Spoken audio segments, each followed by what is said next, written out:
Welcome to Tabernacle Talk, a Bible study podcast hosted by Brian Self, pastor of Tabernacle Baptist Church. We hope this time in God's Word will be an encouragement to you. Let's dive right in. Well, podcast listener or viewer, welcome back. We are in Leviticus 23 today, and we're going to be looking at the holy days that are mentioned in the book of Leviticus. As we've been going through, just by way of reminder, the book of Leviticus is how does a sinful, wicked, sin-filled people live with a holy God in their presence and yet not be destroyed, not be killed, not be consumed by the fire of his holiness. And the answer is because God sets up a way for them to experience his life-giving presence without the destruction and justice on their sin. Or rather, that God makes a way for justice to be met without it destroying mankind, or here in particular, the Israelites. So as we've been going through, the book starts off with the priests and the sacrifices. It goes into the ceremonial or ritual laws of sin has affected so many things in the world around us, and even being pure from ways in which, though they are not sin themselves, sinful things and ways, considerations in which sin has brought death into the world or sickness or disease. How do we keep ourselves ceremonially clean?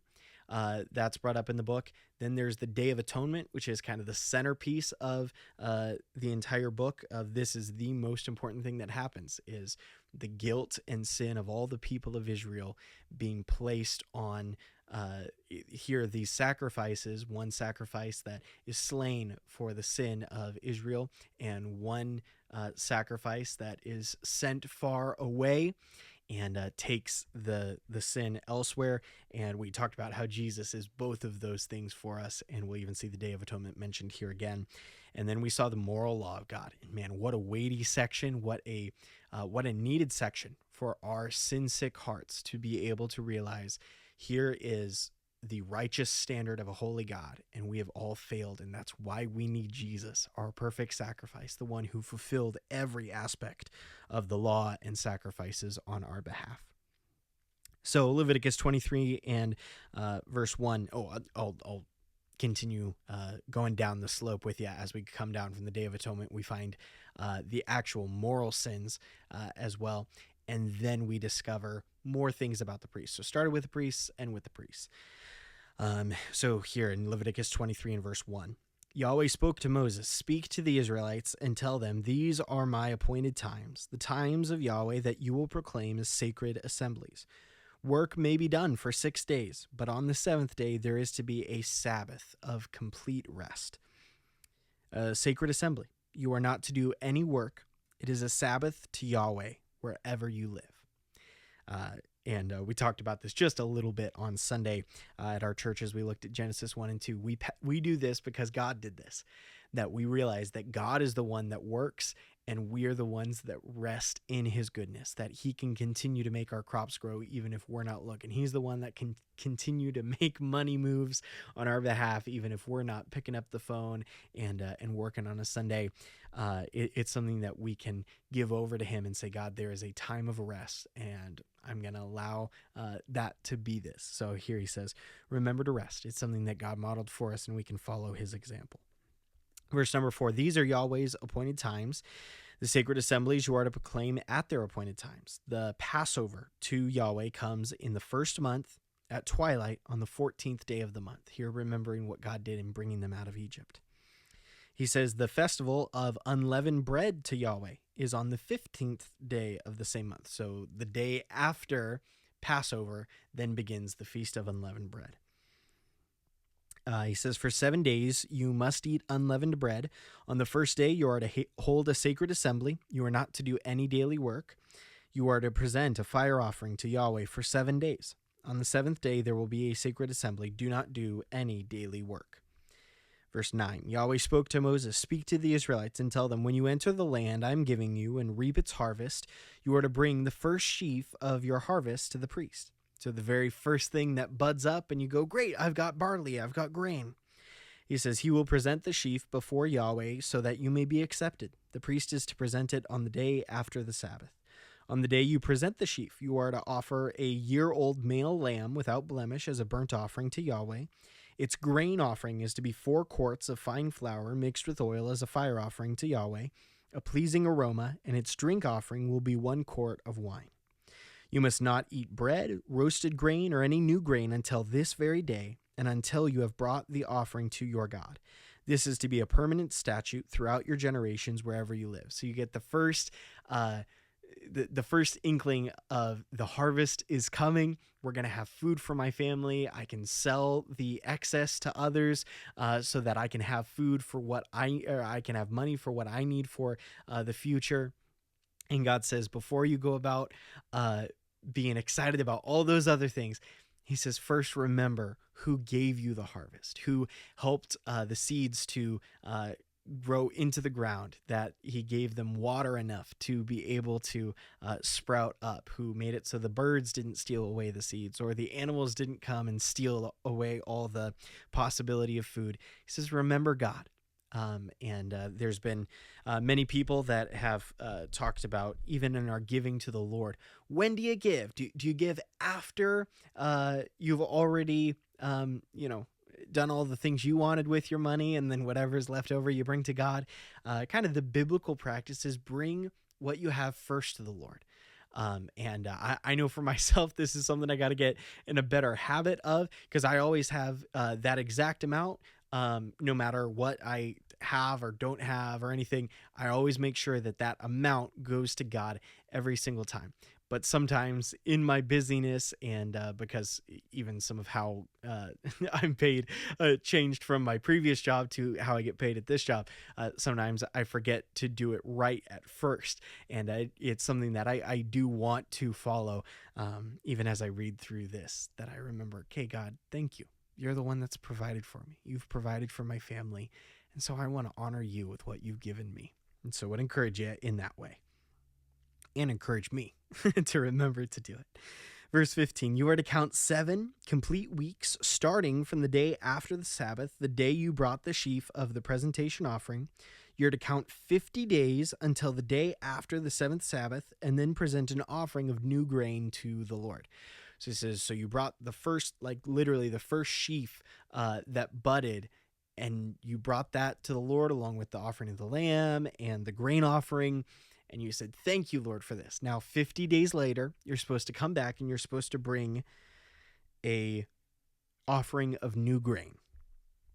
Verse 17, bring 2 loaves of bread from your settlements as a presentation offering, each of them made from 4 quarts of fine flour baked with yeast as first fruits to Yahweh. So here he says, do bake these with yeast. It's not that yeast is always sinful. It's just something that you don't include in if I remember correctly, in a grain offering and in 1 or 2 other things you're not supposed to bring it. But here in this presentation offering of 50 days, you've got the new grain. He says, do bake this with yeast. He says, you are to present with the bread 7 unblemished male lambs, a year old, 1 young bull, and 2 rams. As soon as I read that amount, I was like, that's a lot of animals. But here it's a thanking the Lord that he is providing this so that people are able to bring these sacrifices, bring these offerings, and they still have food left over. They still have animals left over to be able to do this. And it's a proclamation of faith in God's provision to say, I can give all this and it's okay because I know God's going to take care of me and God's going to give me everything that I need. He says, they will be a burnt offering to Yahweh with their grain offerings and drink offerings, a fire offering of a pleasing aroma to Yahweh. You are also to prepare 1 male goat as a sin offering and 2 male lambs a year old as a fellowship sacrifice. The priest will present the lambs with the bread of first fruits as a presentation offering before Yahweh. The bread and the 2 lambs will be holy to Yahweh for the priest. On that same day, you are to make a proclamation and hold a sacred assembly. You are not to do any daily work. This is to be a permanent statute wherever you live throughout your generations. When you reap the harvest of your land, you are not to reap all the way to the edge of your field or gather the gleanings of your harvest. Leave them for the poor and the resident alien. I am Yahweh your God. So here mentioning one of the things that he mentioned, I forget if it was in the ceremonial law. I think it might have been in the moral law, where he says, I want you to take care of those that are going without. I'm providing for you, and what I provide for you, I want you to help others who are in need. Verse 23, Yahweh spoke to Moses, tell the Israelites, in the 7th month, on the first day of the month, you are to have a day of complete rest, commemoration, and trumpet blasts, a sacred assembly. You must not do any daily work, but you must present a fire offering to Yahweh.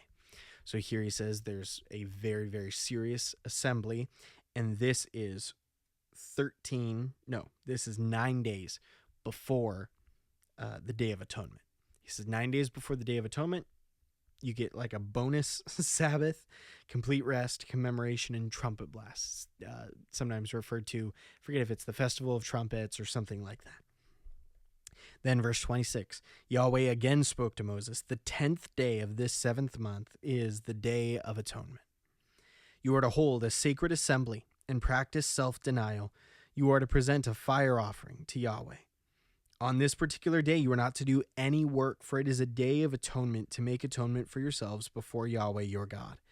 If any person does not practice self-denial on this particular day, he is to be cut off from his people. I will destroy among his people anyone who does any work on this same day. You are not to do any work. This is a permanent statute throughout your generations wherever you live. It will be a Sabbath of complete rest for you, and you must practice self-denial. You are to observe your Sabbath from the evening of the 9th day of the month until the following evening. He says the Day of Atonement, when your sins are forgiven, taken away, covering is made, atonement's made. It's a very, very serious time, and you are not to take it lightly. You stop your work and remember what God is doing on your behalf. Verse 33, Yahweh spoke to Moses, tell the Israelites the festival of shelters or booths or tabernacles to Yahweh begins on the 15th day of this 7th month and continues for 7 days. So literally it is 5 days after the Day of Atonement, you have the festival of tabernacles or booths. He says, there is to be a sacred assembly on the first day. You are not to do any daily work. You are to present a fire offering to Yahweh for 7 days. On the 8th day, you are to hold a sacred assembly and present a fire offering to Yahweh. It's a solemn gathering. You are not to do any daily work.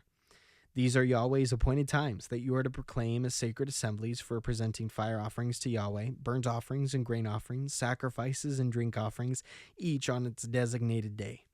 These are in addition to the offerings for Yahweh's Sabbaths, your gifts, all your vow offerings, all your free will offerings that you give to Yahweh. You are to celebrate Yahweh's festival on the 15th day of the 7th month for 7 days after you have gathered the produce of the land.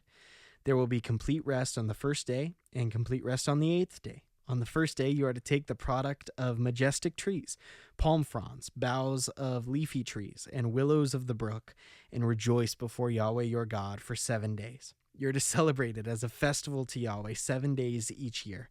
This is a permanent statute for you throughout your generations. Celebrate it in the 7th month.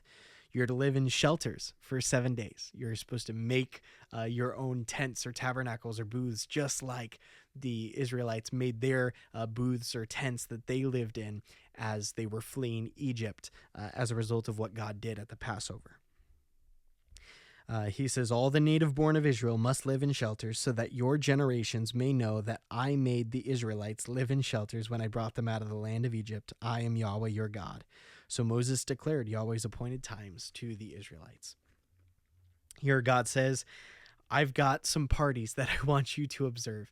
Times when you stop, when you realize that I am working on your behalf. I'm giving you food. I am giving you forgiveness. I am the one that made it so you are where you are today. Do you have any times where you stop and you remember, God, you're the reason that I'm here. You are the reason that I have what I have. Are you thankful to him? Do you give to him because of thankfulness from your heart, not out of a obligation of guilt, but do you give to him because he's worthy of it, because you love him and you love what he's done for you? Want to close here with Leviticus 24 verses 1 through 9. And then tomorrow we'll look at a very interesting section in chapter 24. He says, Yahweh spoke to Moses, command the Israelites to bring you pure oil from crushed olives for the light in order to keep the lamp burning regularly in the tabernacle and then later the temple. Aaron is to tend it continually from evening until morning before Yahweh outside the curtain of the testimony in the tent of meeting. This is a permanent statute throughout your generations. He must continually tend the lamps on the pure gold lampstand in Yahweh's presence. Take fine flour and bake it into 12 loaves. Each loaf is to be made with 4 quarts. Arrange them in 2 rows, 6 to a row, on the pure gold table before Yahweh. Here there's a picture. There's 12 loaves of bread that are in front of God, and the implication is this is the 12 tribes of Israel, that they live in the presence of God. And it's a cool little, they're the little bread pieces. It's just a funny mind picture to me, mental picture to me as I look at that. It says, place pure frankincense near each row so that it may serve as a memorial portion for the bread and a fire offering to Yahweh. The bread is to be set out before Yahweh every Sabbath day as a permanent covenant obligation on the part of the Israelites. It belongs to Aaron and his sons, who are to eat it in a holy place, for it is the holiest portion for him from the fire offerings to Yahweh. This is a permanent rule. And man, even as I think about that bread of the presence, the showbread, what comes to mind is then David, as he interacts with it. He's on the run from Saul. He's hungry. He needs food. He asks the priest, hey, can I have, do you guys have anything to eat? And they're like, oh, all we've got's the bread of the presence, the showbread. And David goes, great, can I have that? And then when the Pharisees in the New Testament are chiding Jesus because the disciples, they were picking some grain to be able to eat some food on the Sabbath. It wasn't like a lot of work. They just picked some things and were eating it. And so the Pharisees got mad at Jesus, and he says, didn't you read what David did? He says, the showbread was only for the priests. It's the holiest portion, like Leviticus 24 says. He says, but God allowed it because Sabbath wasn't made to oppress man. It was made to benefit, to help man. And then he tells them, the Son of Man, again from Daniel 7, the Messiah, God himself, Jesus is giving the biggest indication, I am the Son of Man, I'm the Messiah. And he says, I am Lord of the Sabbath. I'm the one that decides what happens. People can get very legalistic about the holy days or the Sabbaths. And I think of Paul's words in Colossians 2. He says, let no man therefore judge you in respect of a holy day or of Sabbaths or the new moons or any of those types of religious festivals. He says, don't let anyone judge you about those things. He says, what's important is Jesus. And so want to remind you of that. Remember that God has done everything for you. Let's be faithful to give to him of our first and our best. And may we realize that we are in God's presence and we can rejoice in him, that it's a joyful thing to be with the Lord. Thanks for tuning in. Hope you have a wonderful day, and we'll be resuming in Leviticus 24 tomorrow with a very interesting story.